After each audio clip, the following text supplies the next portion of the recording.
اعوذ باللہ من الشیطان الرجیم بسم اللہ الرحمن الرحیم اللہم وفقنا لما تحب وترضى واجعل عاقبۃ امورنا خیرا ولا تکلنا الی انفسنا طرفۃ عین ابدا رب ادخلنی مدخل صدق واخرجنی مخرج صدق واجعل لی من لدنک سلطانا نصیرا۔ سورہ مبارکہ بقرہ آیہ کریمہ وَإِذْ قَالَ رَبُّكَ لِلْمَلَائِكَةِ إِنِّي جَاعِلٌ فِي الْأَرْضِ خَلِيفَةً قَالُوا أَتَجْعَلُ فِيهَا مَنْ يُفْسِدُ فِيهَا وَيَسْفِكُ الدِّمَاءَ وَنَحْنُ نُسَبِّحُ بِحَمْدِكَ وَنُقَدِّسُ لَكَ قال انی اعلم ما لا تعلمون وعلم آدم الاسماء كلها ثم عرضهم على الملائكة فقال انبئوني باسماء هؤلاء ان كنتم صادقين قالوا سبحانك لا علم لنا الا ما علمتنا انك انت العليم الحكيم قال یا آدم انبئهم باسمائهم فلما انبأهم باسمائهم قال الم اقل لكم انی اعلم غیب السماوات والارض واعلم ما تبدون وما کنتم تکتمون۔ یہ آیات کریمہ آیا 30 سورہ مبارکہ بقرہ سے جن کا آغاز ہو رہا ہے انسان کی ہدایت کے لیے ایک اہم موضوع شروع کر رہی ہیں۔ ان آیات میں انسان کی ہدایت کا ایک بنیادی مرحلہ قرآن کریم نے آغاز کیا ہے اور آخر کلام الہی تک قرآن کریم اور کتاب الہی کے آخر تک یہ مضمون جاری رہے گا۔ چونکہ قرآن انسان کے لیے ہدایت ہے، انسان ہدی للناس ہے، ہدایت کا ایک اہم حصہ انسان کی شناخت خود انسان کے بارے میں ہے، اور اسی شناخت پر دار و مدار ہے باقی تمام ہدایت کا۔ انسان کی ہدایت کے لیے انسان کی معرفت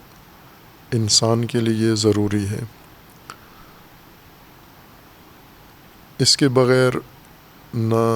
انسان ہدایت پا سکتا ہے اور نہ کوئی انسان سے متعلق کوئی اور قدم اٹھا سکتا ہے یا کوئی اور حقیقت انسان سمجھ سکتا ہے جب تک اسے خود انسانیت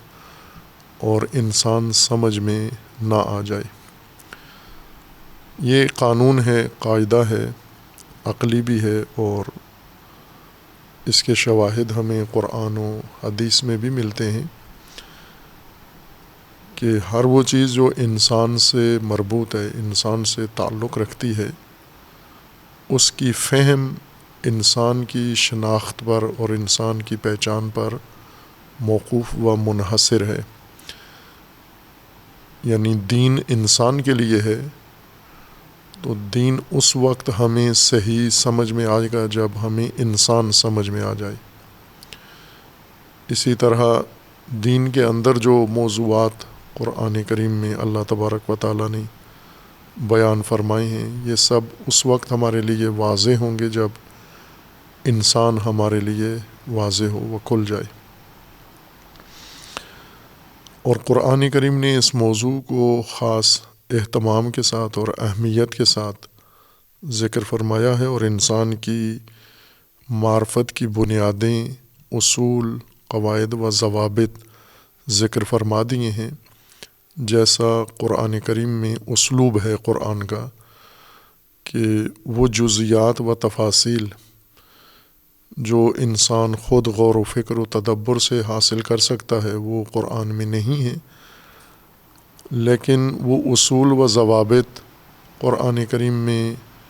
ذکر کر دیے گئے ہیں، جن کو بنیاد بنا کر انسان تفاصیل معلوم کر سکتا ہے۔ اور انسان کی شناخت کے متعلق پہلا مطلب جو قرآن میں اس ترتیب قرآن کے مطابق آغاز ہو رہا ہے، تنزیل کے مطابق یا ترتیب نزولی کے مطابق دیگر آیات شروع ہوتی ہیں انسان کی معرفت کے بارے میں، لیکن ترتیب موجود قرآن کریم کی اس کے لحاظ سے یہ پہلی آیا ہے اور ابتدا ہو رہی ہے اس نئے موضوع کی اور اس کے متعلق جزیات کی۔ اللہ تبارک و تعالیٰ کا فرمانا ہے آیات 30 سورہ مبارکہ بقرہ میں، وَإِذْ قَالَ رَبُّكَ لِلْمَلَائِكَةِ إِنِّي جَاعِلٌ فِي الْأَرْضِ خَلِيفَةً۔ اس کا ترجمہ جیسے کیا جاتا ہے عام طور پر اور بیان کیا جاتا ہے تفاسیر میں، مطلب وہ یہ ہے کہ یاد کریں۔ وَإِذْ وہاں کہا جاتا ہے جہاں پہلے کوئی دوسری چیز بیان کی گئی ہو، اور اذ اس فعل کے لیے ہے جو اس سے پہلے نظر میں رکھا جاتا ہے، یعنی ذہن میں موجود ہوتا ہے یا کلام میں ملحوظ ہوتا ہے۔ اور وہ مطلب یہ ہے کہ آپ یاد کریں، اذکر اذ قال، اذ کا مطلب ہوتا ہے جب، وہ زمانہ جب یہ بات وقوع پذیر ہوئی ہے، اذ جب اللہ نے فرمایا ملائکہ کو، جب اس کا مطلب یہ ہوتا ہے کہ آپ یاد دہانی کریں، یاد کریں، ذہن میں لائیں جب اللہ نے ملائکہ سے یہ فرمایا۔ اور اس کی مانند اور قرآن کریم میں کافی آیات ہیں جن میں اسی طرح کی ترکیب ہے، اذ سے آیت شروع ہوتی ہے، اور ان تمام موارد میں اللہ تبارک و تعالیٰ نے یہ فرمایا رسول اللہ صلی اللہ علیہ وآلہ وسلم کو۔ اکثر آیات میں نبی اکرم صلی اللہ علیہ وآلہ وسلم کو خطاب ہے، یعنی آپ اے نبی یاد کریں اس وقت کو جب اللہ نے یہ فرمایا، یا آپ یاد کریں اس وقت کو جب فلاں حادثہ رونما ہوا، جب فلاں واقعہ رونما ہوا، اس زمانے کو آپ یاد کریں۔ یہاں پر بھی یہی معنی ہے، وَإِذْ قَالَ رَبُّكَ، یعنی اے نبی آپ یاد کریں، اذکر اذ قال ربک للملائکۃ انی جاعل فی الارض خلیفہ، اس وقت کو یاد کریں، اس موقع کو یاد کریں جب آپ کے رب نے ملائکہ کو کہا انی جاعل فی الارض خلیفتاً، میں زمین میں خلیفہ بنانے والا ہوں، خلیفہ بنا رہا ہوں۔ قالوا اتجعل فیہا من یفسد فیہا ویسفک الدماء، ملائکہ نے اللہ تبارک و تعالیٰ کا یہ فرمان حکم سن کر جواب دیا کہ قالوا اتجعل فیہا من یفسد فیہا ویسفک الدماء، کیا آپ خلیفہ جس کو بنا رہے ہیں وہ ہے جو زمین میں جا کر فساد مچائے گا اور خون بہائے گا، اسے آپ زمین میں خلیفہ بنا رہے ہیں۔ وَنَحْنُ نُسَبِّحُ بِحَمْدِكَ وَنُقَدِّسُ لَكَ، جب کہ ہم آپ کی حمد کی تسبیح بھی کرتے ہیں، وَنُقَدِّسُ لَكَ، اور آپ کی تقدیس بھی کرتے ہیں اللہ کی۔ قَالَ إِنِّي أَعْلَمُ مَا لَا تَعْلَمُونَ، اللہ تبارک و تعالیٰ نے ملائکہ کے اس جواب پر یا اس اعتراض پر یہ فرمایا کہ اللہ نے فرمایا انی اعلم ما لا تعلمون، میں جانتا ہوں وہ چیز جو تم نہیں جانتے۔ پھر اس کے بعد اسی ماجرا کا تسلسل ہے دیگر آیات کے اندر۔ ان آیات میں چند موضوعات بہت اہم ہیں بنیادی، جیسے ایک انسان جس کی خلقت اور خلافت دونوں کا ذکر شروع ہو رہا ہے۔ چونکہ ابھی انسان موجود نہیں ہے زمین پر، جب اس کی خلافت کا ملائکہ کو بتایا جا رہا ہے تو انسان کی خلقت بھی ہوگی اور انسان کی خلافت بھی مقرر کی جا رہی ہے۔ اور اس میں دوسرا اہم موضوع ایک تو انسان کی خلقت و خلافت ہے، اور دوسرا اہم موضوع ملائکہ ہیں جنہیں اللہ تعالیٰ نے باخبر کیا ہے انسان کی خلقت و خلافت سے پہلے۔ اور پھر ملائکہ کا رد عمل ہے کہ عموماً ان ابحاث میں جو بات زیادہ کی جاتی ہے وہ انسان کی خلافت اور ملائکہ کا سوال یا اعتراض، اور پھر ملائکہ کو اللہ تبارک و تعالیٰ کا جواب ہے۔ یہ وہ موضوعات ہیں آیات میں جو کثرت سے بیان ہوتے ہیں تفاسیر میں، اور زیادہ تفاسیر کا حصہ انہی موضوعات کے اوپر مشتمل ہوتا ہے۔ لیکن پوری بحث تکمیل کے لیے کہ تمام وہ حقیقت جو قرآن میں ان آیات میں بیان کی جا رہی ہے اس کو سمجھنے کے لیے ہمیں سارے موضوعات کو مد نظر رکھنا ہوگا، ایک ایک کر کے تشریح کر کے، تاکہ پوری بات سمجھ میں آ جائے، چونکہ ہدایت کا ایک اہم باب یہاں سے آغاز ہو رہا ہے، اور وہ انسان کی خلقت و خلافت و انسان کی حقیقت و معرفت ہے انسان کی۔ وہ موضوعات جو یہاں اس آیہ کریمہ کے اندر بیان کیے گئے ہیں، اور داستان خلقت و خلافت آدم و انسان ان موضوعات کے اندر بیان کی گئی ہے، ان میں ایک وَإِذْ قَالَ رَبُّكَ یعنی قول رب ہے، قول ہے و رب، کہ یہ ایک موضوع ہے مستقل، اور اس آیت کے اندر بھی ملحوظ و ماخوذ ہے کہ یہ قول رب کا ہے، رب کا، آپ کے رب نے، رسول اللہ کو خطاب ہے کہ آپ کے رب نے جب ملائکہ سے کہا۔ دوسرا اہم موضوع ملائکہ ہے جو انسان کی ہدایت میں بہت اہمیت رکھتا ہے یہ موضوع، اور عموماً اس موضوع کے اوپر بحث کی جاتی ہے، لیکن بحث ہونے کے بعد بھی انسان احساس رکھتا ہے کہ ملائکہ کے بارے میں صحیح تشفی نہیں ہوئی، تسلی نہیں ہوئی، تمام حقیقت ملائکہ کی انسان سمجھ نہیں سکا۔ اور قرآن کریم میں ملائکہ کا جو کردار اللہ تبارک و تعالیٰ نے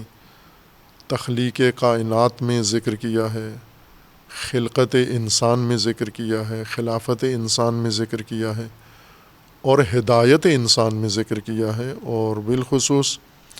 ملائکہ کو انسان کے ایمان کا موضوع قرار دیا ہے۔ وہ متعلقات ایمان جن پر انسان کو ایمان رکھنا و لانا ضروری ہے، ان میں ایک اہم موضوع ملائکہ ہے۔ اور پھر قرآن میں مفصل طریقے سے ملائکہ کے اعمال و افعال اور ملائکہ کا جو طریقہ کار ہے وہ اللہ تبارک و تعالیٰ نے ذکر فرمایا ہے۔ جب ملائکہ پر انسان نے ایمان رکھنا ہے، اور ایمان بالملائکہ سے انسان کی ہدایت جڑی ہوئی ہے، اور انسان کی زندگی یا نظام ہستی اللہ تبارک و تعالیٰ نے ملائکہ سے مربوط کیا ہوا ہے، تو ملائکہ کی معرفت ضروری ہے و لازم ہے۔ اور پھر جو اہم موضوع یہاں پر ہے وہ انسان کی خلافت ہے اس آیہ کریمہ کے اندر، ہر چند یہاں خلقت کا ذکر نہیں ہے، خلقت ضمناً اس باس کے اندر ہے۔ جو عنوان آیہ کریمہ میں ذکر کیا گیا ہے وہ خلافت ہے، زمین کے اندر اللہ نے خلیفہ بنایا ہے۔ اس پہلی آیت کے اندر کہیں انسان کا نام نہیں ہے کہ کس کو خلیفہ بنایا جا رہا ہے، اور یہ بھی ذکر نہیں ہے کہ کس کا خلیفہ بنایا جا رہا ہے۔ انسان کا نام نہیں ہے پہلی آیت 30 میں، آیا 31 سے آدم کا ذکر شروع ہوتا ہے، پہلی آیت میں فقط خلافت کا ذکر ہے، یہ نہیں بتایا ملائکہ کو کہ کس کو خلیفہ بنا رہے ہیں، اور یہ بھی نہیں بتایا کہ کس کا خلیفہ بنا رہے ہیں، یعنی یہ جو بھی خلیفہ بننے جا رہا ہے یہ کس کا خلیفہ ہوگا، مخلوق میں سے کسی مخلوق کا خلیفہ ہوگا یا خالق کا اللہ کا خلیفہ ہوگا یا کوئی اور احتمال ہے اس خلافت کا۔ آیہ کریمہ میں فقط اعلان ہے ملائکہ کے لیے جعل خلافت کا۔ اور چوتھی چیز جو اس آیہ کریمہ میں اہمیت رکھتی ہے وہ ملائکہ کا اعتراض نما سوال ہے یا استفسار ہے، اتجعل فیہا من یفسد فیہا ویسفک الدماء۔ ملائکہ نے دو باتیں اپنے رد عمل میں ظاہر کی ہیں، ایک اس موجود کی جس کی خلافت کا اعلان ہوا ہے یعنی انسان، اس پر اعتراض ہے ایک کہ یہ مفسد ہے اور مفسد کو خلیفہ بنایا جا رہا ہے، اور دوسرا نقطہ جو ملائکہ نے ذکر کیا ہے صف کے دماء کرتا ہے، خون ریزی کرے گا، قتل و غارت کرے گا۔ یہ ایک موضوع ہے اعتراض کہ جس کو خلیفہ بنایا جا رہا ہے یہ خلافت کے قابل نہیں ہے، خلافت کے لیے موزوں نہیں ہے، چونکہ اس کے اندر دو بڑی خرابیاں ہیں، ایک فساد مفسد ہے یہ، اور دوسرا یہ صف کے دماء کرنے والا ہے۔ دوسرا پہلو ملائکہ کی گفتگو میں یا جواب میں ہے اپنی اہلیت و اپنی کارکردگی بتانا ہے کہ ہم ملائکہ و نحن نسبح بحمدک، ہم آپ کی یعنی اللہ کی رب کی تسبیح کرتے ہیں ہم، اور ہم تقدیس کرتے ہیں رب کی۔ نحن نسبح بحمدک و نقدس لک، ہم آپ کی حمد و تسبیح بھی کرتے ہیں اور ہم آپ کی تقدیس بھی کرتے ہیں۔ اب اس کے ساتھ اس آیہ میں نہیں ہے کہ انہوں نے یہ کہہ کر کیا ثابت کرنا چاہا ہے، لیکن قرینہ آیت کے اندر یوں بنتا ہے کہ گویا انہیں آدم کی یا انسان کی خلافت پر اعتراض ہے، اسے نااہل سمجھتے ہیں اس مقام کے لیے اور اپنے آپ کو اہل قرار دے رہے ہیں۔ آدم کی یا انسان کی نااہلیت دو دلیلوں سے انہوں نے پیش کی ہے، ایک مفسد ہے اور دوسرا صف کے دماء کرنے والا ہے، اور اپنی اہلیت انہوں نے تسبیح و تقدیس کے ذریعے سے ثابت کی ہے کہ خلیفہ تقدیس و تسبیح کرنے والا ہے اور وہ ہم کرتے ہیں، لیکن یہ جو کرتا ہے وہ خلافت سے بہت دور ہے۔ اللہ تبارک و تعالیٰ نے اس آیہ 30 کے مطابق ملائکہ کو رد نہیں کیا، تکذیب نہیں کی کہ آپ جو کہہ رہے ہو اس مخلوق کے بارے میں جسے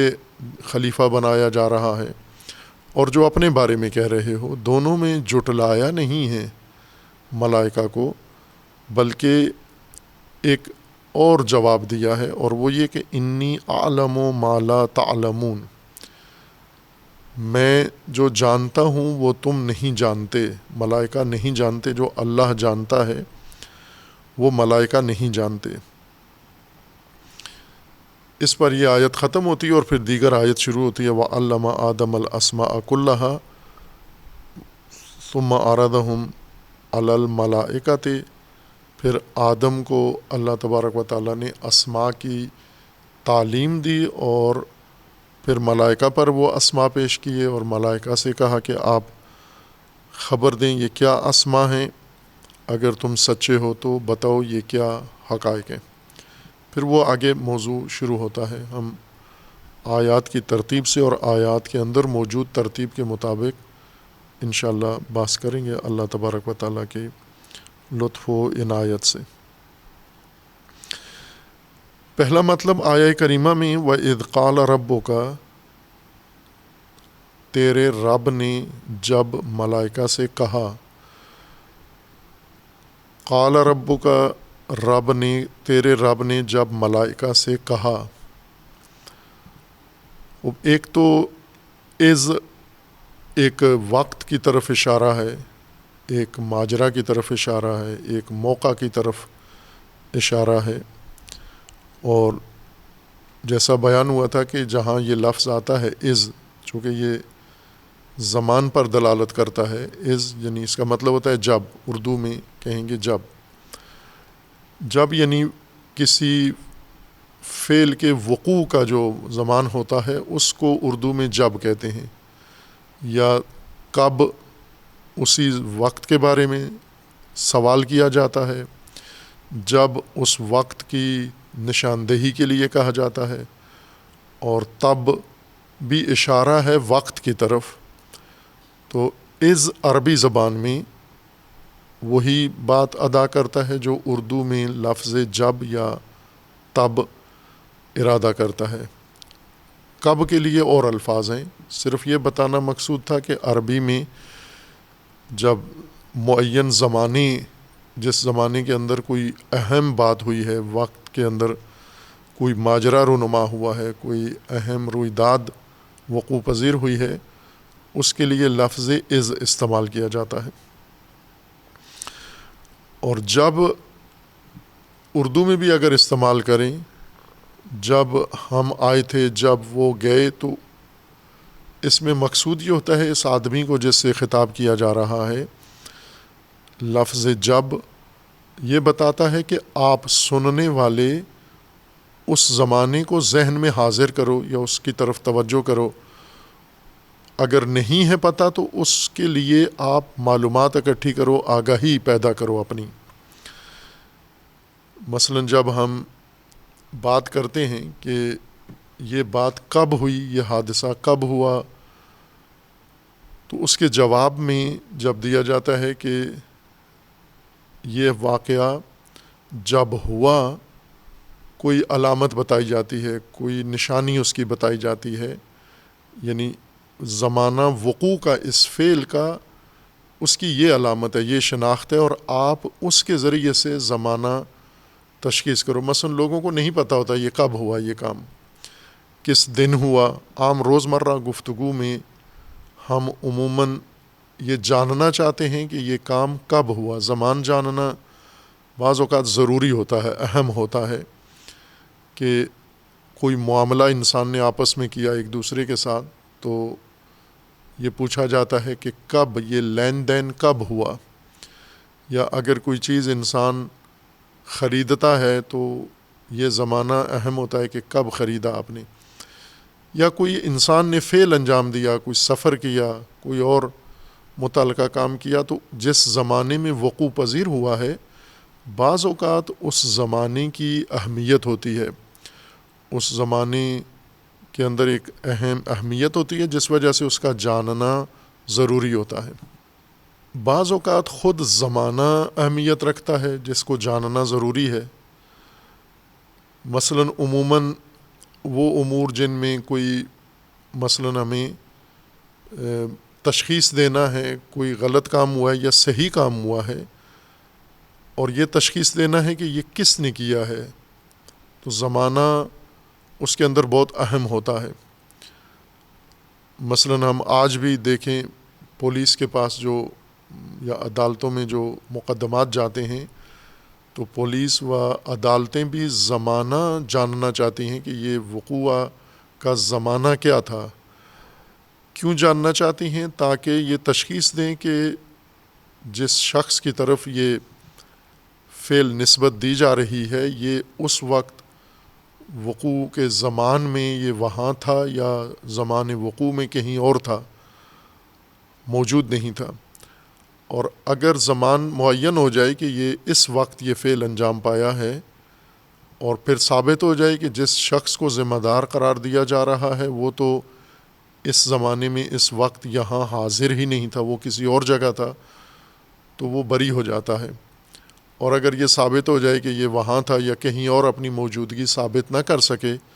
تو اسے ذمہ دار قرار دیتے ہیں کہ یہ حتماً یہی ذمہ دار تھا۔ اور جب یہ لفظ جب اور از ہمیشہ زمان کے لیے نہیں ہوتا، بسا اوقات موقع بھی مراد ہوتا ہے۔ اور زمان اس میں بنیادی خصوصیت نہیں رکھتا، یعنی وہ ماجرا یا موقع آپ ذہن میں حاضر کریں، بے شک زمانہ آپ کے ذہن میں نہ ہو، دقیق مشخص نہ ہو کہ کون سا دن تھا اور دن کے وقت کون سا وقت تھا، یہ ظہر سے پہلے یہ واقعہ ہوا، ظہر کے وقت ہوا، عصر کے وقت ہوا، عصر کے بعد رات کے وقت ہوا، مغرب کے وقت ہوا، بلکہ یہ مقصود ہوتا ہے جب سے، یا لفظ جب استعمال کرتے ہیں یعنی موقع، وہ منظر، بے شک اس میں زمانہ اتنی اہمیت نہیں رکھتا، وہ منظر ذہن میں لاؤ، وہ موقع ذہن میں لاؤ، وہ رویداد کا وقوع ذہن میں لاؤ جس موقع میں یہ کچھ ہوا۔ اب جب بھی ہوا یعنی زمانہ کوئی اہمیت نہیں رکھتا، موضوعیت نہیں رکھتا، اگر زمانہ معلوم بھی ہو جائے تو بھی اصل ماجرا میں کوئی فرق نہیں پڑتا، اگر زمانہ معلوم نہ بھی ہوا تو بھی یہ فرق نہیں پڑتا۔ مثلا جیسے تاریخی واقعات ہیں، اور قرآن کریم میں اللہ تبارک و تعالیٰ نے ان تاریخی واقعات کا صحیح زمانہ وقت نہیں ذکر کیا۔ مثلا انبیاء کرام علیہم السلام کی بعثت کا ذکر ہے، لیکن وہ دقیق وقت یعنی تقویمی وقت،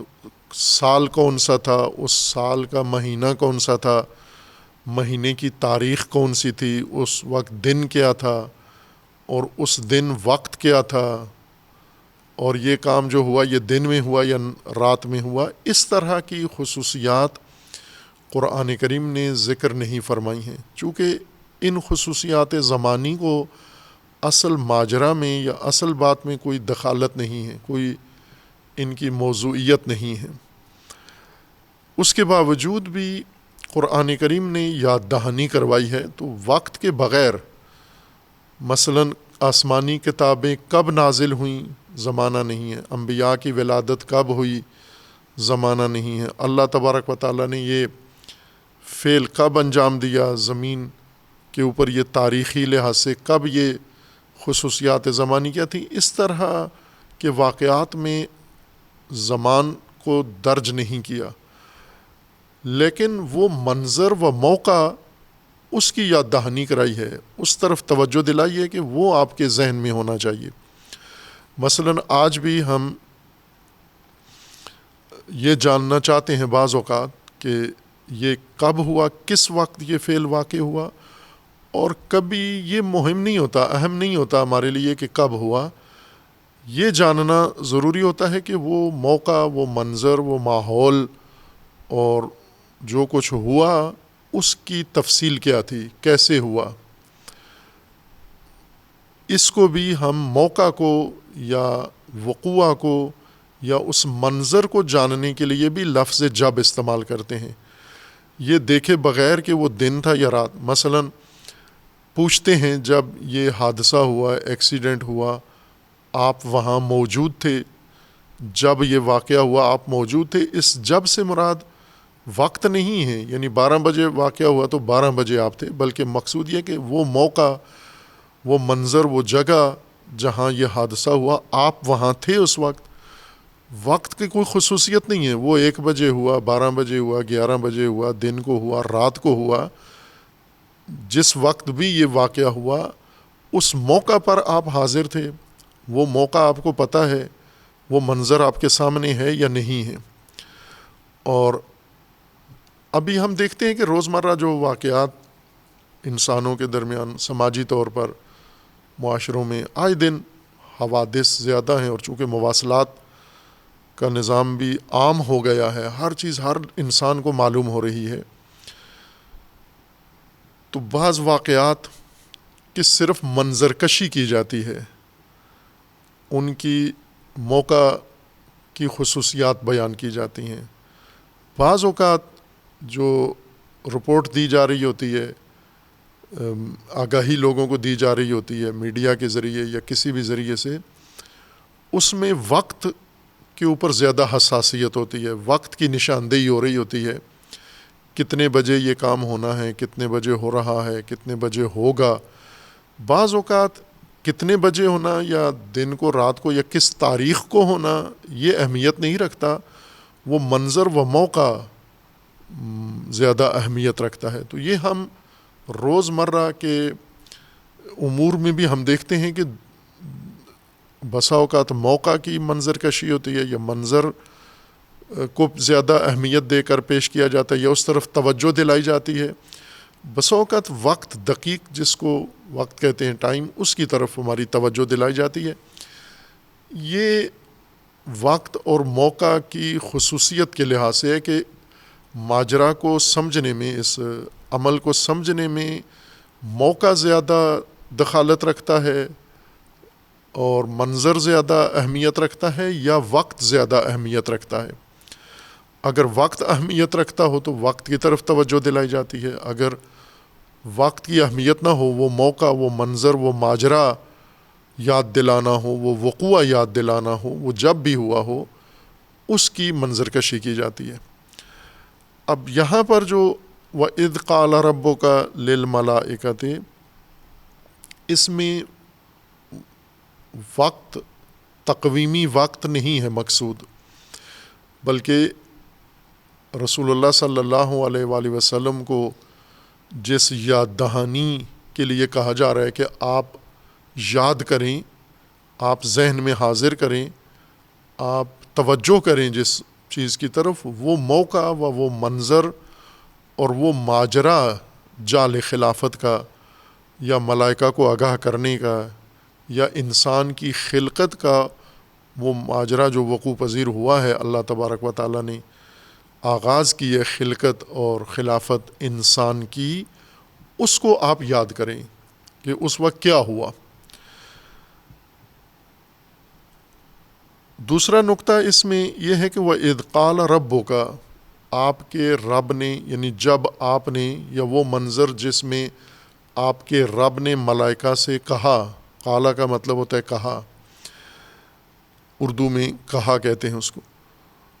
جب آپ کے رب نے ملائکہ سے کہا، اس منظر کو، اس ماجرا کو، اس موقع کو آپ ذہن میں حاضر کریں، توجہ کریں اس کی طرف۔ آپ عموماً تفاسیر میں بھی گزر جاتے ہیں اس اصطلاح سے، قال اللہ یا قال ربو کا، یا اس طرح سے کہ قالا کے ذریعے جب یہ اللہ تبارک و تعالیٰ کی طرف قول یا قالا کو نسبت دی جاتی ہے، عموماً اس کی تشریح ضروری نہیں سمجھتے علماء، چونکہ مقصود واضح ہے۔ قال اللہ، اللہ نے کہا، قال ربو کا، تیرے رب نے کہا۔ لیکن اس کی معرفت ضروری ہے، یہ جاننا اہم ہے کہ انسان جب کوئی بات کرتا ہے تو اس کے لیے عربی میں یہی اصطلاح استعمال کی جاتی ہے کہ میں نے کہا، تو نے کہا، اس نے کہا۔ یہ کہا انسانوں کے بارے میں جب لفظ استعمال کیا جائے تو اس کا معنی یہ ہوتا ہے کہ اس نے زبان سے، الفاظ کی صورت میں، کسی زبان میں اپنا ما فی الضمیر ظاہر کیا ہے، یا کوئی مطلب اظہار کیا ہے، دوسروں تک پہنچایا ہے۔ کہا سے یہ مراد ہوتی ہے، یعنی الفاظ کے ذریعے، زبان کے ذریعے، صوت کے ذریعے، آواز کے ذریعے، گفتگو کے ذریعے، یا کسی لغت کے ذریعے۔ ممکن ہے اردو زبان میں یہ بات کی ہو، ممکن ہے انگریزی زبان میں یہ بات کی ہو، ممکن ہے پنجابی یا کسی اور زبان میں یہ بات کی ہو، عربی فارسی میں یہ بات کی ہو۔ کہا جب لفظ آتا ہے، فلاں نے کہا، یا اس کے مترادف الفاظ استعمال کرتے ہیں، جیسے ادب کے ساتھ کہتے ہیں فلاں نے فرمایا۔ فرمایا کا مطلب بھی کہا ہی ہوتا ہے، فرمایا فرمان سے ہے، یعنی جو بھی انسان عزت رکھتا ہے، احترام رکھتا ہے، تو اس کے کہنے کو فرمان کہا جاتا ہے۔ جیسے ارشاد فرمایا یا انہوں نے فرمایا، یعنی آپ جو کہیں گے وہ فرمان سمجھیں گے ہم آپ کا، فرمایا سے یہ مراد ہوتی ہے۔ جب اللہ تبارک و تعالیٰ کی طرف یہی لفظ منسوب ہوتا ہے، قال ربو کا یا قال اللہ، تو آیا وہاں کہا سے مراد، یعنی ترجمہ کہا ہی ہے، لیکن مراد وہی ہے جو انسان کے بارے میں ہوتی ہے کہ صوت کے ذریعے، لفظ کے ذریعے، کسی زبان میں الفاظ کی مدد سے، جملوں کی صورت میں یہ اظہار کیا گیا ہے۔ اللہ تبارک و تعالیٰ نے اپنا ارادہ ملائکہ کے لیے الفاظ کے ذریعے، عبارت کے ذریعے، لفظوں کے ذریعے کہا ہے، اظہار کیا ہے۔ خوب عموماً یہی سمجھا جاتا ہے کہ ایسا ہی ہوا ہے، یعنی باقاعدہ ندا آئی ہے، آواز آئی ہے اور ملائکہ نے سنی ہے وہ صوت۔ چونکہ انسان کو جب کہتا ہے کچھ تو الفاظ کے ذریعے اور صوت کے ذریعے اور کسی زبان و لغت کے ذریعے یہ اظہار کرتا ہے، اور دوسرا انسان کانوں کے ذریعے اس صوت کو، اس آواز کو سنتا ہے اور الفاظ اس کے لیے مانوس ہوتے ہیں، ان الفاظ کی مدد سے مراد کو سمجھتا ہے۔ تو کیا اللہ تبارک و تعالیٰ نے ملائکہ سے کہا قال ربک للملائکۃ،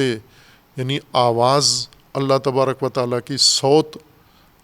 ادا ہوئی اور اس میں الفاظ تھے اور اس میں لغت تھی، زبان تھی، اور وہ آواز ملائکہ تک پہنچی اور ملائکہ کے کان تھے، سماعت تھی،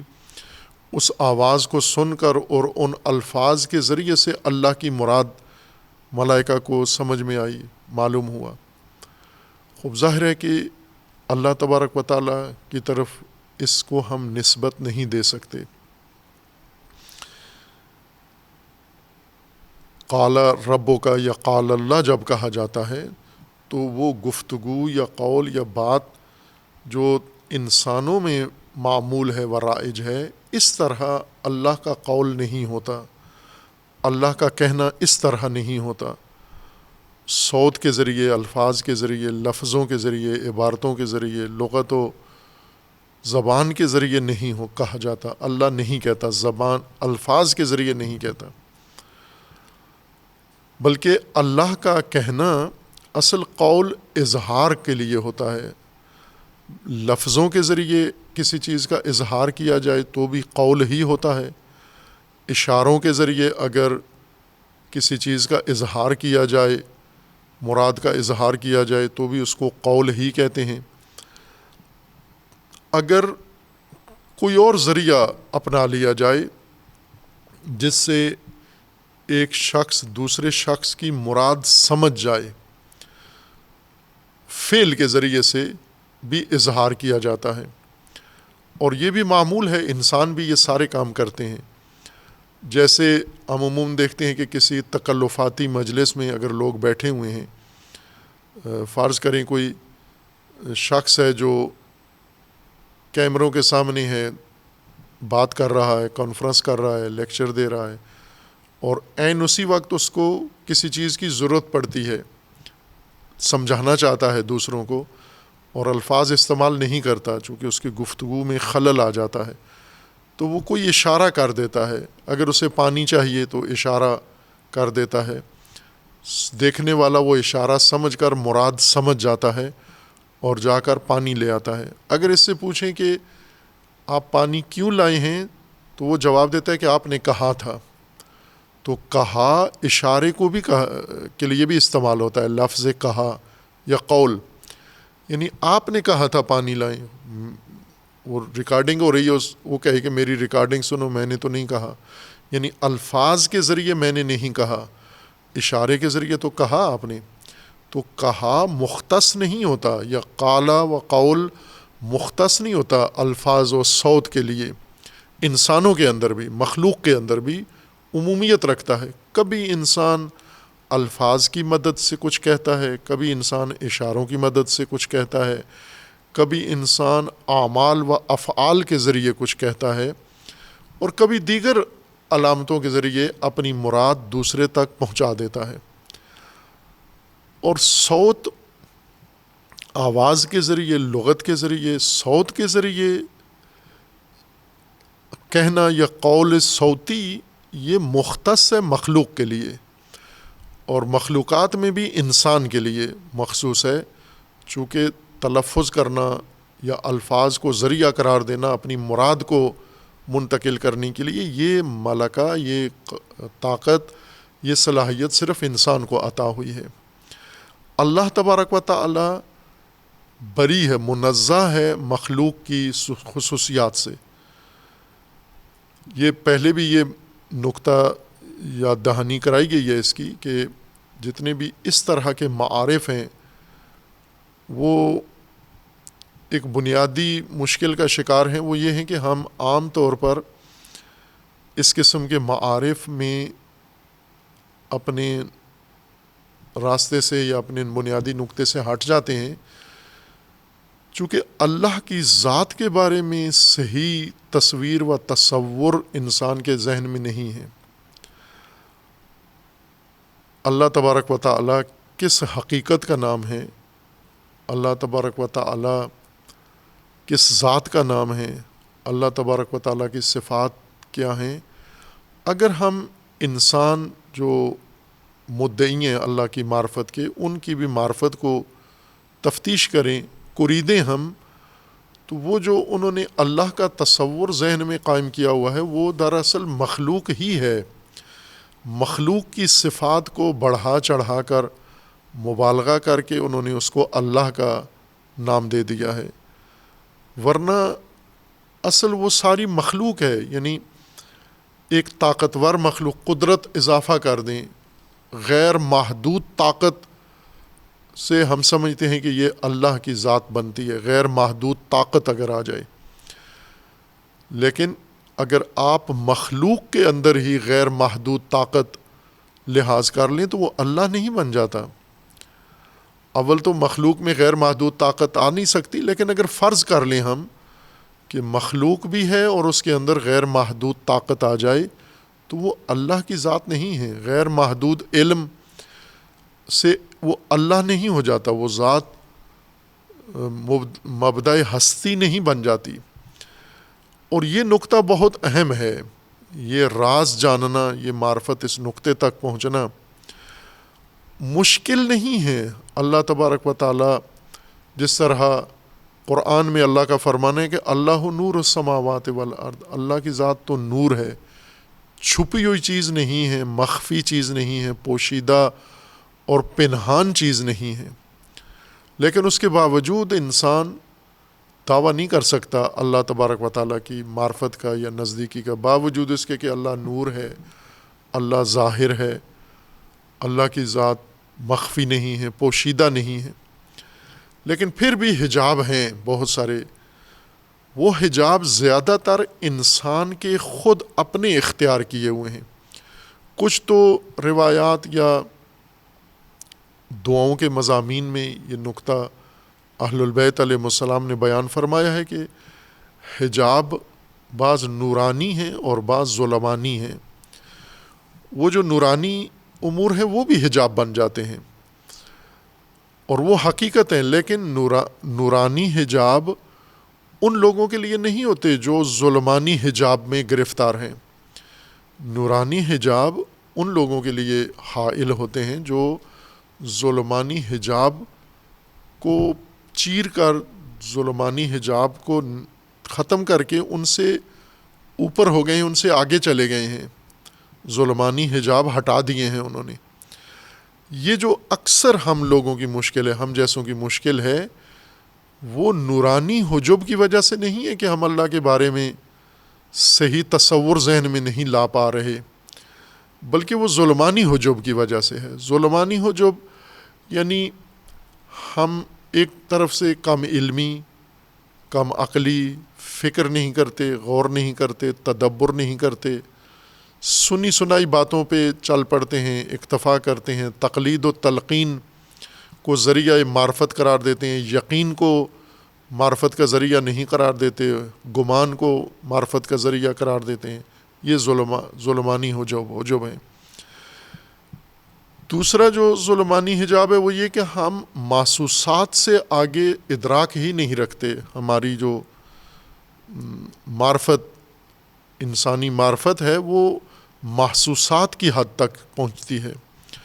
جبکہ اللہ نے ہمیں صلاحیت آگے کی بھی دی ہوئی ہے، عقل بھی دی ہوئی ہے، لیکن ہم عقل کو زیادہ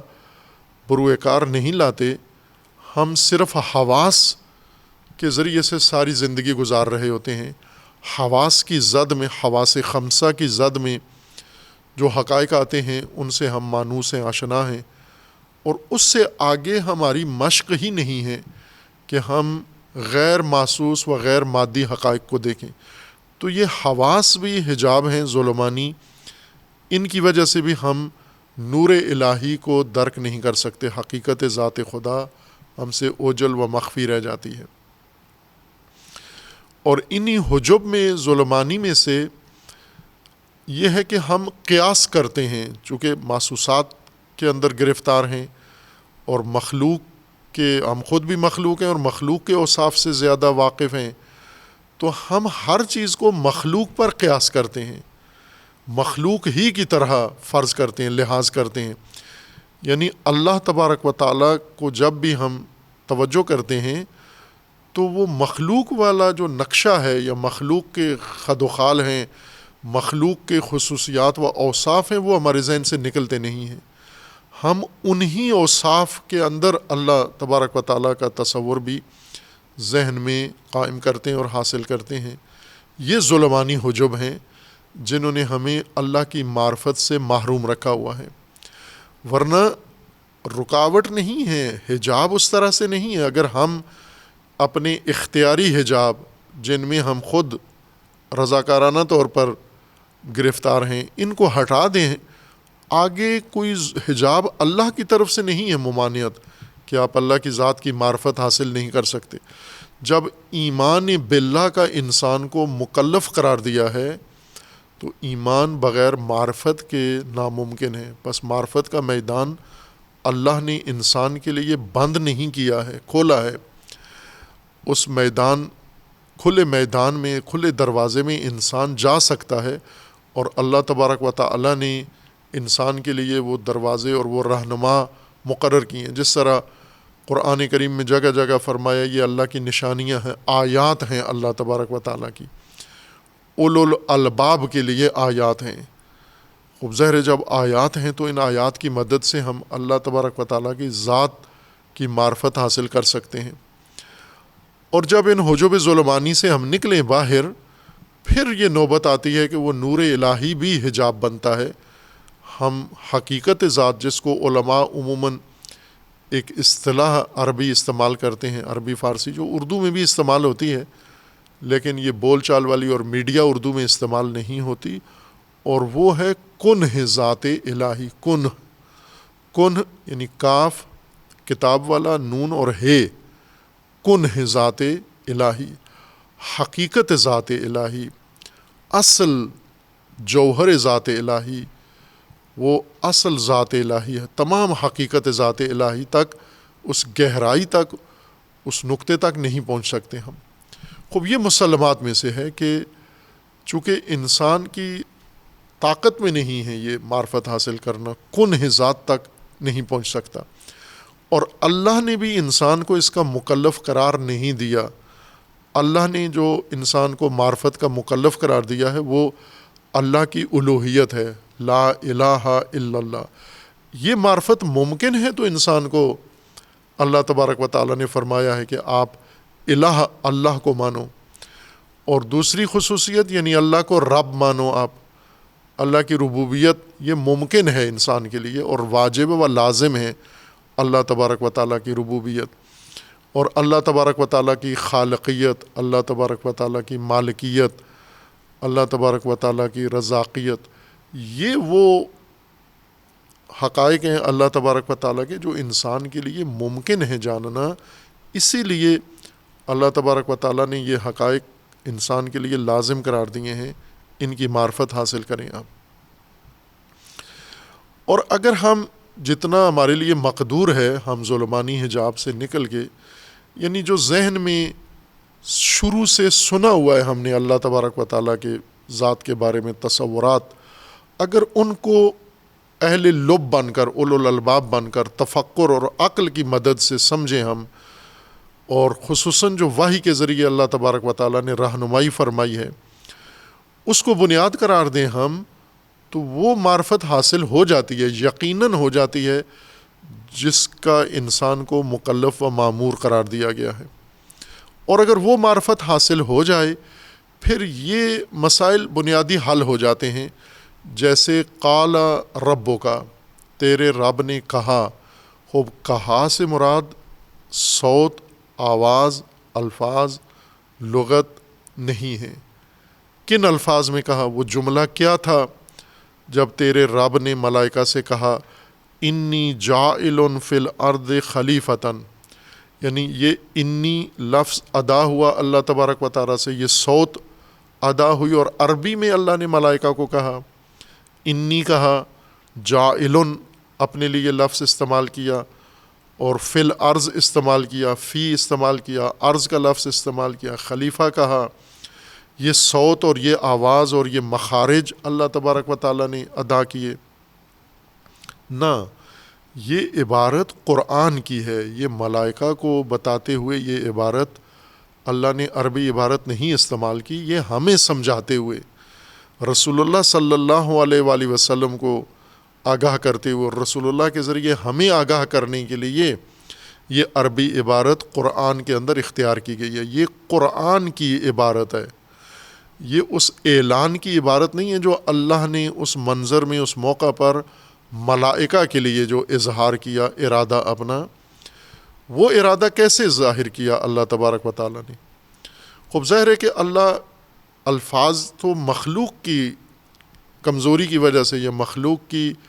ضعف و نقص کی وجہ سے اسے الفاظ کا سہارا لینا پڑتا ہے. جو ارادہ ہے اس ارادے کو دوسروں کے لیے ظاہر کرنا ہمارے لیے مشکل ہوتا ہے. ہم اپنے ارادے ظاہر نہیں کر سکتے. ارادوں کے اظہار کے لیے ہمیں کوئی واسطہ، کوئی وسیلہ، اشارہ، عبارت، زبان، کوئی فعل، کوئی چیز ہمیں ذریعہ بنانا پڑتی ہے. کیوں بنانا پڑتی ہے؟ چونکہ جو اپنا ارادہ ظاہر کر رہا ہے وہ بھی کمزور ہے، اور جس کے لیے یہ ارادہ ظاہر کیا جا رہا ہے وہ بھی بغیر عبارتوں کے کچھ سمجھ نہیں سکتا. یعنی اللہ تبارک و تعالیٰ نے جب انسان کو کوئی چیز ظاہر کرنی ہے اپنے ارادے تو ضرور الفاظ کے ذریعے ہوگا. کیوں؟ اللہ کی مجبوری ہے؟ نہ، انسان کی مجبوری ہے کہ الفاظ کے بغیر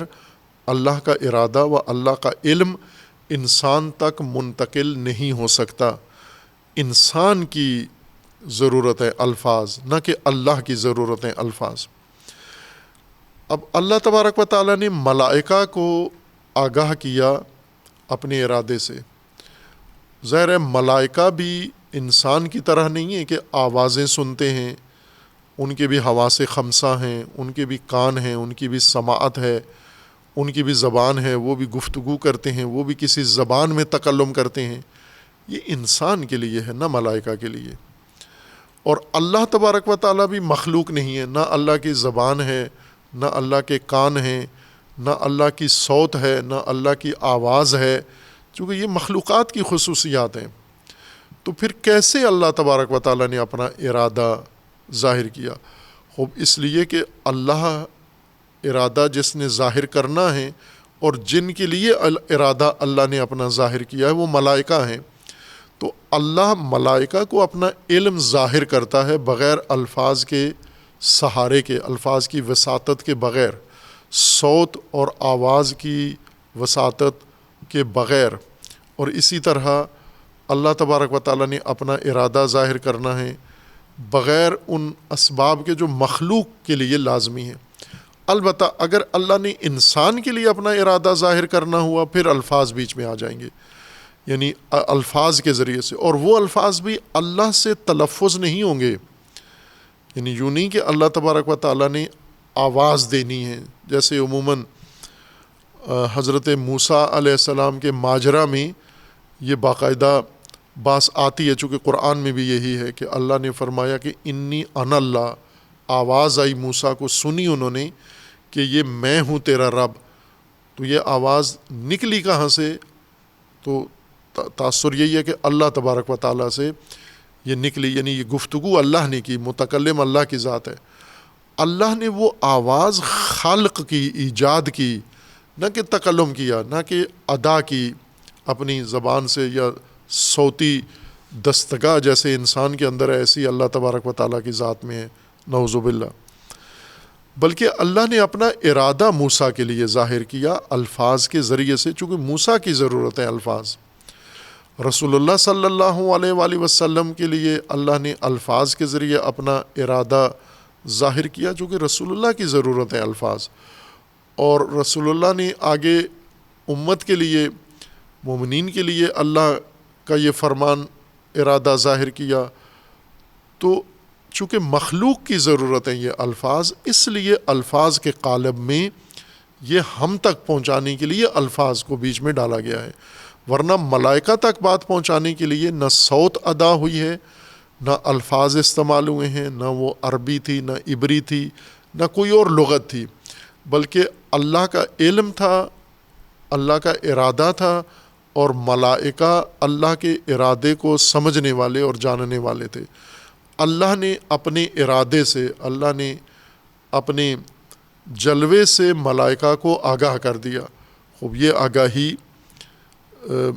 انسانوں کے اندر بھی ہے۔ مثلا ایک آدمی اپنے گھر کے اندر یا اپنے دفتر کے اندر، اپنے سٹاف کے اندر، اس نے کچھ مخصوص رمز اور کوڈ بنائے ہوتے ہیں، اپنے قریبیوں کو ان الفاظ کے ذریعے سے متوجہ کر دیتا ہے۔ یہی کوڈ اور یہی رمز باہر والے سنتے ہیں، انہیں اس سے کچھ بھی سمجھ میں نہیں آتی۔ ان کے لیے معمول کی عبارتیں استعمال کی جاتی ہیں، اپنے لوگوں کے لیے وہ مخصوص طے شدہ الفاظ کے ذریعے سے اپنے ارادے ظاہر کر دیتے ہیں۔ یا مثلا گھنٹیاں لگی ہوئی ہیں، سائرن لگے ہوئے ہیں، یا آج کل جو مواصلاتی زیادہ بہتر نظام ہو گیا ہے، موبائل کے ذریعے سے انسان کوئی علامت یا کوئی میسج بھیج دیتا ہے جس میں سرے سے کوئی صوت بھی نہیں ہے، ویسے کوئی علامت بھیج دیتا ہے، اس علامت سے دریافت کرنے والا پیغام پورا ارادہ مکمل سمجھ لیتا ہے، در حالی کہ کوئی صوت و کوئی لفظ و کوئی لغت بھی ادا نہیں ہوئی۔ خوب یہ سب کچھ آج ہو رہا ہے ٹیکنالوجی کے ذریعے سے، چونکہ انسان الفاظ سے آگے چلا گیا ہے۔ اب انسان کو الفاظ کی بھی اتنی ضرورت نہیں ہے، چونکہ ٹیکنالوجی نے دیگر متبادل واسطے انسان کو فراہم کر دیے ہیں جن کے ذریعے سے یہ چیزیں منتقل ہو جاتی ہیں۔ جیسے علامتیں ہیں، مثلا موبائل کی سکرین پر، کمپیوٹر کی سکرین پر ایسی علامتیں ظاہر ہو جاتی ہیں جن علامتوں کے ذریعے سے وہ ارادہ یا معلومات یا علم دوسروں تک منتقل کر دیا جاتا ہے۔ بیچ میں صوت اور لفظ اور گفتگو اور کلام بالکل موجود نہیں ہوتا۔ تو اللہ تبارک و تعالیٰ نے ملائکہ کو اپنا ارادہ بتا دیا، ان تک اپنا ارادہ پہنچا دیا۔ اسی کو قول کہا جاتا ہے، چونکہ قول میں صوت ہونا، کلام ہونا، الفاظ نہیں ہے شامل۔ یہ جو ہم قول گفتگو کو کہتے ہیں، الفاظ کے استعمال کو، یہ اس وجہ سے ہے کہ ہم خود الفاظ کے ذریعے سے ہی تقول کرتے ہیں، یعنی ہمارا قول، مخلوق کا قول الفاظ کی مدد سے ہوتا ہے۔ تو ہمارے ذہن میں یہ بات آ گئی ہے کہ جب بھی قول ہوگا وہ الفاظ کے ذریعے سے ہی ہوگا، کسی صوت کے ذریعے سے ہوگا، لغت کے ذریعے سے ہوگا، کسی خاص زبان میں یہ گفتگو ہوئی ہوگی، نہ، ارادہ اللہ کا ملائکہ پر ظاہر ہوا۔ ملائکہ نے جو جواب دیا، ملائکہ نے جو اپنی بات اللہ کی ذات تک پہنچائی، تو یوں نہیں کہ انہوں نے بھی یا تحریر لکھی یا گفتگو کی یا نمائندہ بنایا، بلکہ ملائکہ کے اندر، ان کے وجود کے اندر جو احساس تھا یا علم تھا یا ارادہ بنا، وہ اللہ کے علم میں تھا وہ ارادہ۔ تو ملائکہ کی حالت اللہ کے علم میں تھی، اور اللہ نے اپنا ارادہ ظاہر کر دیا ملائکہ کے اوپر۔ کس طرح اللہ کا ارادہ ظاہر ہوا؟ ظاہر ہے ملائکہ کی کچھ حقیقت ہمیں پتہ چلے تو پھر ظاہر ہوتا ہے۔ جیسے مثلا آج یہ چیزیں انسان کے لیے زیادہ روشن ہو گئی ہیں، جن لوگوں کا مطالعہ ہے یا کوئی ابتدائی تعلیم ہے۔ عموماً یہ ڈاکٹر کہتے بھی رہتے ہیں، ہم لوگوں کو سمجھاتے ہیں کہ انسان کا مغز انسان کے جسم کو فرامین صادر کرتا ہے۔ پہلے بھی یہ بات لوگ جانتے تھے، مثلا اگر انسان کی آنکھ کی طرف کوئی مچھر آ رہا ہے یا ہوا چل رہی ہے اور گرد و غبار آنکھ میں پڑنے کا خطرہ ہے تو انسان آنکھ بند کر لیتا ہے۔ یہ کون آنکھ کو بند کرنے کا کون حکم دیتا ہے؟ مغز۔ انسان کا مغز آنکھ کو فرمان صادر کرتا ہے کہ بند ہو جا، خطرہ آ رہا ہے، مچھر آ رہا ہے، مکھی آ رہی ہے، گرد و غبار آ رہا ہے، آنکھ کو حکم دیتا ہے بند کر لے۔ جب وہ احساس ہوتا ہے کہ اب مچھر ہٹ گیا ہے یا گرد و غبار تھم گیا تو آنکھ کھول دے آپ۔ خوب آنکھ کو یہ کون فرمان دیتا ہے؟ ہمارا مغز فرمان دیتا ہے۔ کس زبان میں دیتا ہے؟ انگریزی میں یہ آنکھ کو حکم آتا ہے بند ہونے کا، کھلنے کا، اردو میں ہوتا ہے، فارسی میں ہوتا ہے، عربی میں ہوتا ہے نا۔ مغز کے فرامین جسم کے اعضاء کے لیے لغت میں نہیں ہوتے، لغت میں یہ کام نہیں ہوتا، کسی زبان میں یہ کام نہیں ہو رہا ہوتا، بلکہ مغز کے جو اندر حکم آتا ہے، فرمان آتا ہے، ارادہ مغز میں پیدا ہوتا ہے، اس کو مغز منتقل کر دیتا ہے اپنے بدن کے اندر، بدن کے مختلف اعضاء و جوارح کے اندر، اور وہ اللہ تبارک و تعالیٰ نے اس کو خاصیت ایسی بنائی ہے کہ مغز کا ارادہ یا مغز کی حالت فوراً منتقل ہو جاتی ہے اعضاء میں، لغت بیچ میں نہیں ہوتی، کوئی زبان بیچ میں استعمال نہیں ہوتی۔ یعنی اردو زبان لوگ جب آنکھ بند کرتے ہیں، ان کا مغز انہیں کہتا ہے آنکھ بند کرو، تو اردو میں مغز آنکھ کو فرمان نہیں دیتا۔ یا مثلا ہاتھ پاؤں چلاتے ہیں، کبھی چہرے کے اوپر ہاتھ لگاتے ہیں، ہاتھ ملتے ہیں، کوئی چیز آتی ہے صاف کر لیتے ہیں، تو یہ ہاتھ کو مغز نے فرمان دیا ہے کہ حرکت کرو اور چہرے پہ ہاتھ پھیرو۔ یہ مغز نے جو فرمان ہاتھ کو دیا ہے، کس زبان میں دیا ہے؟ یہ نہ قومی زبان میں دیا ہے، نہ علاقائی زبان میں دیا ہے، نہ پنجابی میں دیا ہے، نہ پشتو میں دیا ہے، نہ انگریزی میں دیا ہے، سرے سے لفظ و گفتگو۔ لیکن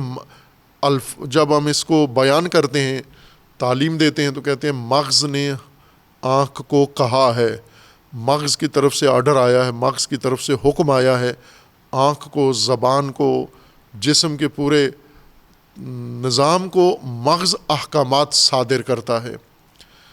مسلسل احکامات صادر کرتا ہے۔ خوب یہ کسی زبان میں یہ احکامات نہیں ہوتے، یہ احکامات ایک تکوینی خصوصیت کی وجہ سے ہوتے ہیں، ایک توانائی کے ذریعے سے ہوتے ہیں، ایک طاقت کے ذریعے سے ہوتے ہیں، ایک صلاحیت کے زبان سے ہوتے ہیں۔ اللہ تبارک و تعالیٰ کے احکامات ملائکہ کو اس طرح سے ہیں جیسے انسان کا مغز انسان کے اعضاء و جوارح کو فرامین دیتا ہے۔ تو جب ہم کتابیں لکھتے ہیں، گفتگو کرتے ہیں، درس دیتے ہیں، وہاں یہ کہتے ہیں کہ انسان کے مغز نے انسان کے اعضاء کو کہا، مغز یہ کہتا ہے، لفظ ہم کہتا استعمال کرتے ہیں، تو وہ حقیقتاً قول ہی ہوتا ہے، وہ بھی قول حقیقی ہے، نہ مجازن اس کو قول کہتے ہیں۔ خلاصہ یہ کہ قول میں حتماً الفاظ استعمال ہو، لغت استعمال ہو، صوت ہو، یہ ایک مصداق ہے قول کا۔ اصل قول یہ ہے کہ آپ اپنا ارادہ دوسروں پر ظاہر کر دیں، آواز کے ذریعے، الفاظ کے ذریعے، اشاروں کے ذریعے، یا کسی اور طاقت کے ذریعے، کسی اور قوت کے ذریعے اپنا ارادہ دوسروں تک ظاہر کر دیں۔ تو اللہ تبارک و تعالیٰ نے ملائکہ پر اپنا ارادہ ظاہر کیا، وَإِذْ قَالَ رَبُّكَ لِلْمَلَائِكَةِ إِنِّي جَاعِلٌ فِي الْأَرْضِ خلیفہ، اور ملائکہ میں یہ طاقت صلاحیت تھی، بغیر صوت سنے، بغیر الفاظ سنے، بغیر، بلکہ ان کے لیے خود وہ دستگاہ صوت و آواز سننے کی ہے نہیں ہے ان کے اندر اللہ کا علم و ارادہ دریافت کرنے کے لیے الگ صلاحیت اللہ تبارک و تعالیٰ نے رکھی ہے، کہ یہ جب ملائکہ میں بات کریں گے وہاں انشاءاللہ واضح ہو جائے گا۔ باقی بعد میں، وصلی اللہ علی محمد وآلہ الطیبین الطاہرین۔